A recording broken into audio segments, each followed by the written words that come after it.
네, 안녕하세요.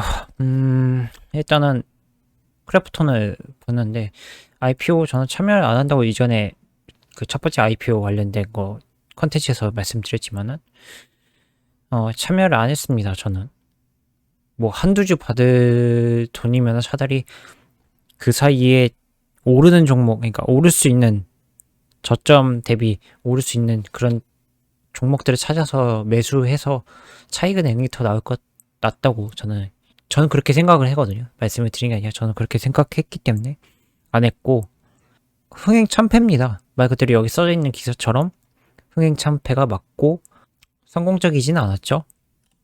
카뱅보다도 못했고, 요번에 올 상반기에 있었던 SKI 테크놀로지나 그리고 SK 바이오사이언스보다도 못한 거죠. 특히 카카오뱅크랑 아주 자존심 구겨질 수 있는 얘기가 하나 더 있다면, 크래프톤은 어, 그 공모주 청약에 대해서 개정을 할 때 당시에 6월 20일 이전에 증권 보고서를 제출을 하면은 중복 청약이 가능합니다.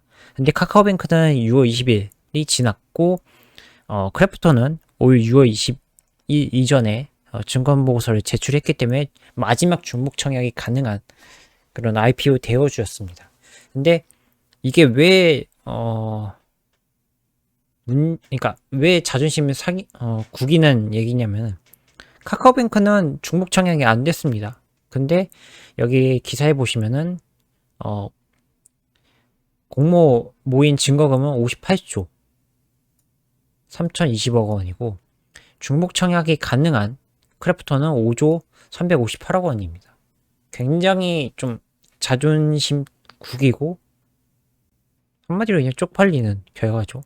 뭐 쪽팔리다라는 표현보다는 자존심이 까질 대로 까진, 무너질 대로 무너진 그런 수준이라고 생각을 합니다. 저는 그 올해 상장 SKI 테크놀로지 같은 경우나 SK 바이오사이언스도 중복 청약이 가능한 대역급 IPO였죠. 근데 두 개는 보면 80조가 넘었고 바이오사이언스 64조가 넘었는데 이거보다 좀 못한 거죠. 생각보다 5조면은 한참 모자른 수준이기 때문에 굉장히 흥행참패이고, 이거 하신 분들은 아마 돈이 좀 되시는 분들이 하셨을 것 같아요. 근데 저번에도 설명드렸지만 증권사 애널리스트 일부분에서는 뭐 적정한 평가의 공모가 밴드라고 말씀들을 하십니다. 뭐 그렇게 볼 수도 있는 거예요. 근데 이제 문제는 그거인 거죠. 그 과정이 좀 안 좋았다는 거죠. 매끄럽지가 못했고, 누구나 제가 말씀드렸지만 시장의 대다수를 납득시킬 수 있을 만한 얘기가 되면은 대다수의 사람들도, 그러니까 그렇게 생각하지 않는 사람들도 그러면 생각을 바꿔서 바뀔 수가 있겠죠. 근데 그러지 못했기 때문에 그 부분이 문제였고, 뭐 말씀드렸던 것처럼 그 매끄럽지 못했던 과정은 결국에는 증권보고서에서 제출했던 비교 경쟁 업체들, 굳이 월트 디즈니 컴퍼니랑 워너뮤직을 넣으면서 너희들이 이런 컨텐츠는 있긴 하지만 여기는 게임 컨텐츠고 여기는 영화 산업과 애니 그리고 미디어 산업에 대한 컨텐츠랑은 비교가 좀 아니지 않느냐, 이 부분의 논란인 거죠. 그리고 또 한 가지는 이제 그런 부분이 좀 저도 와닿지 않았기 때문에 그 매끄럽지 못했던 부분이 상당히 컸고, 한 번은 또 공모가 너무 높으니까 다시 증권보고서 제출을 해서 정정을 해서 내놔라, 공모가를 다시 낮춰서 내놓으라는 빠꾸먹은 게 좀 컸었죠. 그런 부분이 커지다 보니까 결국에는 오히려 카카오뱅크보다도 못한 그런 성적을 냈다고 봅니다. 뭐 여기 나갔던 이 얘기들이 대부분 다 맞다고 생각을 해요. 근데 뭐 3N이나 그 다음에 최근에 뭐 카카오 게임즈나 펄어비스 펀더멘탈 비교를 하면 물론 크래프톤이 좋긴 하지만, 제가 말씀드리고 싶은 거는 왜 안 됐는지를 말씀을 드리려고 해요. 일단은 그래서 제가 왜 실패를 했는지도 생각을 해보고 또 고민도 해보고 찾아봤는데, 결론은 딱 세 가지입니다. 첫 번째는 선정 과정하는 문제가 있었고, 두 번째는 공모가 가격의 문제였고, 그리고 세 번째는 매출 의존도에 대한 문제. 이 세 가지가 좀 큰 틀에서는 정리를 하면 이런 문제점이 투자자들한테 큰 메리트가 없었던 것 같아요. 이 세 가지에 대해서 설명을 좀 드리려고 합니다. 뭐 공감하실 수도 있고 아닐 수도 있는데, 뭐 저도 이제 공모를 하기 위해서 제가 뭐 컨텐츠를 올리지만 해당 기업에 대해서 정보를 많이 알아둬야 투자를 할 때 결정을 좀 가져갈지 말지, 그러니까 매수를 할지 말지에 대한 결정을 한다는 거죠. 저도 크래프톤에 대해서도, 저도 게임을 해봤으니까, 배그 PC 부분을 했고, 모바일 부분은 잠깐 해봤지만, 뭐, 크게 메리트를 끌지는 못했거든요. 전 PC로 해왔으니까. 근데 해본 입장으로서는 정말 초창기는 좋은 게임이었어요. 근데, 향후에 이 문제점이 큰 게, 나중에는, 지금 뭐, 잠깐 반짝하고 다 내려온 꼴이 됐긴 했지만 에이펙스 레전드라든지 뭐 발로란트도 그랬고 배그도 그랬고 또 폴가이즈 이런 게임들 보면은 핵들이 문제였어요. 게임 핵. 이 게임 핵들을 잡지 못하고 계속 나오다 보니까 유저들이 좀 떠나는 꼴이 됐어요. 그리고 또 한 가지는 점점 게임이 진입 장벽이 높아지면 높아질수록 사람들이 좀 안 하게 되는 경우가 있어요. 우리가 그 마케팅을 할 때 골수 팬과 아닌 팬들, 그리고 이 중간에는 중간층들은 세 분류로 나누거든요. 이 세 분류에서 골수 팬은 알아서 그냥 뭐 마케팅 안 해도 하게 돼요. 근데 이 중간층을 데려오기 위해서는 결국에는 게임 접근도가 쉽고 재밌어야 되거든요. 근데 이 중간 초기에는 이게 됐는데 이 양쪽 다 빠져나가게 되는 꼴이 됐어요. 골수팬이랑 중간층의 일반 게임 유저들이 아까 말씀드렸던 것처럼 핵이 문제였고, 그리고 게임이 점점 더 진입 장벽이 조금씩 높아지는 부분도 있고, 그래서 그런 부분들이 있다 보니까 좀 안 하게 되는 초래가 됐죠. 물론 이제 매출 비중이 이제 모바일로 넘어가면서부터 매출 비중이 높아졌으니까 뭐 그런 부분은 뭐 그나마 괜찮긴 한데, 뭐 그런 부분에 문제점이 있었어요. 그리고 뭐 다시 돌아와서 그러면 이 세 가지, 제가 말씀드린 이 세 가지를 요약을 해보면, 아까 말씀드린 분도 문제가 있지만 세 가지가 이제 IPO 흥행상패의 원인이 무엇이냐로 얘기를 하면은 선정하는 과정부터가 문제였어요. 그러니까 뭐 IPO를 주관사 선정할 때 선정했던 크래프톤의 당사자들은 요구하는 요건이 아마 있었겠죠. 근데 그 요구하는 요건 중에서 지금 경쟁이라기보다는 비교 대상이겠죠. 비교 대상을 월트 디즈니와 워너뮤직이라는 그 두 회사를 넣었던 게 일반적인 사람들로서는 이해를 못하죠. 너네는 게임 매출이 높은 회사지, 월트 디즈니 컴퍼니나 워너뮤직 같은 경우는 음원 산업과 그리고 그러니까 게임이 아니죠. 영화, 코믹스, 뭐 미디어 컨텐츠 부분에 매출이 있는 이쪽 업종으로 돼 있는 회사인 거죠. 그렇다 보니까 결이 좀 다르죠. 컨텐츠의 결이 다르다는 거예요. 그러니까 자신들이 말하는 컨텐츠의 IP는 게임 비중이 많은 크래프톤하고, 이쪽은 월트 디즈니나 워너뮤직은 음원과 영화, 코믹스,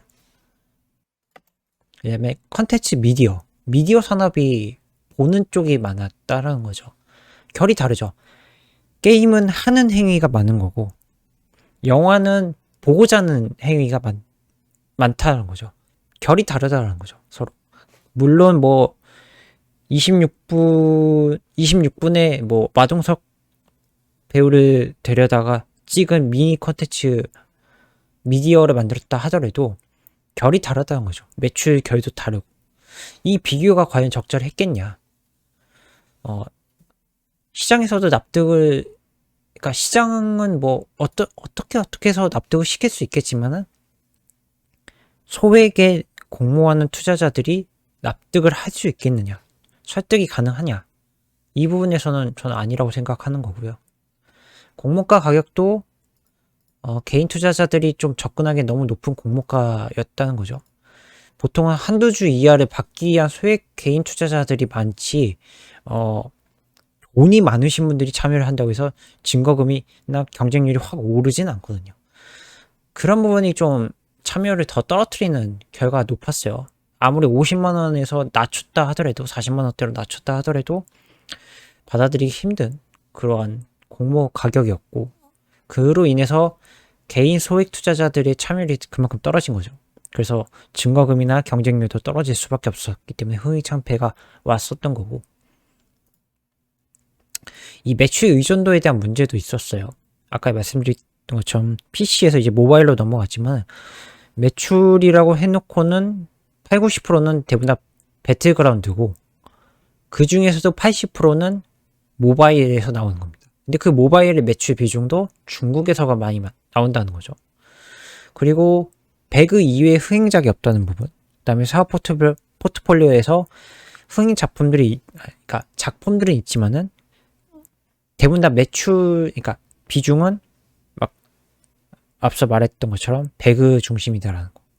이게 뭐 지금 게임 업체인 카카오 게임즈나 뭐 3N이라고 불리는 넥슨, 그다음에 넷마블, NC와 비교해 보면은 대표작이 있다 하더라도 이 뒤에서 받쳐줄 수 있는 좀 중량급이 있는 게임들, 작품들이 실적을 메꿔줄 수 있느냐, 그러니까 받쳐줄 수 있느냐 라는 질문에 있어서는 크래프톤은 그게 좀 없었다라고 말씀을 드리는 거죠. 그래서 이 세 가지가 좀 문제였고, 그래서 흥행 참패가 좀 있었다라고 말씀드리지만은 이미 끝났으니까 돌아가서 얘기를 해보면, 앞으로가 이제 궁금한데 짧게 얘기를 하면은 10월에 아마 10월이나 연말쯤에 나올 수 있는 게 모바일 신작 배틀그라운드 뉴 스테이트가 나옵니다. 이미 북미 서버에서 알파 테스트를 했고 끝났기 때문에 생각보다 뭐 많은 사전 예약을 했습니다. 그래서 한 단계 좀 레벨업을 해줄 수 있는 기대작일 거라고 보고 있고요. 뭐 저는 해보지 않아서 모르겠고, 그 다음에 내년 상반기 나올 이제 더 칼리스토 프로토콜이라는 호러물 FPS RPG 게임이라서, 이게 뭐 소니 콘솔 제작하는 업체 관계자도 극찬할 정도로 퀄리티가 높게 잘 나왔다고 얘기를 하더라고요. 그래서 이 두 개의 작품, 배그 뉴 스테이트랑 모바일 쪽 배그 뉴 스테이트, 그 다음에 더 칼리스토 프로토콜 콘솔 PC, 이 두 가지가 배그가 아니죠. 크래프톤이 내년 그러니까 내년 이제 공모가 상장이 되고 나서, 거래가 되고 조정을 받고 나서 제가 말씀드렸던 것처럼 바텀업 전략으로 이 두 개의 작품이 흥행을 하면은 주가 레벨업을 할 수 있겠죠. 그래서 상장 이후에 조정을 받아서 주가가 좀 빠지거나 조정을 받아서 내려앉으면은 이후에 이 두 개의 작품을 기대를 해서 저점 및 고점 전략으로 접근해 보시는 게 좋지 않겠느냐라고 생각을 합니다. 상장일은 8월 10일, 다음 주 화요일입니다. 딱 다음 주 화요일인데, 뭐 이때 가서 거래가 될 때 그러니까 꾸준히 한번 지켜보시면 좋을 것 같습니다. 거래가 되고 나서 주가 방향이 어떻게 되고, 향후에 이제 애널리스트 분들께서 이제 보고서를 내놓으실 거예요, 아마. 그래도 좀 몸집이 있는 회사니까 상장하고 나서 한번 지켜보시면 좋을 것 같습니다. 모니터링 해보시면서 업데이트 해보시고, 제가 말씀드린 더 뉴 스테이트 배그 모바일 부분이나 칼리스토 프로토콜 내년까지 나오는 그 부분에 대해서 흥행 여부가 아마 한 단계 레벨업을 해줄 수 있을 거라고 보고 있기 때문에 그 부분을 지켜보시면 좋을 것 같습니다. 일단은 오늘 얘기한 거는 크래프톤 흥행 참패, IPO 흥행 참패랑 왜 그랬는지, 그리고 짧게나마 어떻게 앞으로 갈지에 대해서 얘기를 했던 거라서 한번 참고해 보시고, 다음 주에 상장하고 이후에 주가가 향방을 한번 보시고 나서 제가 말씀드린 이 두 가지의 아이디어, 그러니까 두 가지 모멘텀 한번 체크해 보시고 주가도 한번 같이 확인해 보시는 그러한 좋은 기회가 됐으면 좋겠습니다. 제 채널 좀 구독 좀 많이 해주시고요. 자주 올리기 때문에 컨텐츠를 와서 한번 봐주셨으면 좋겠습니다. 감사합니다.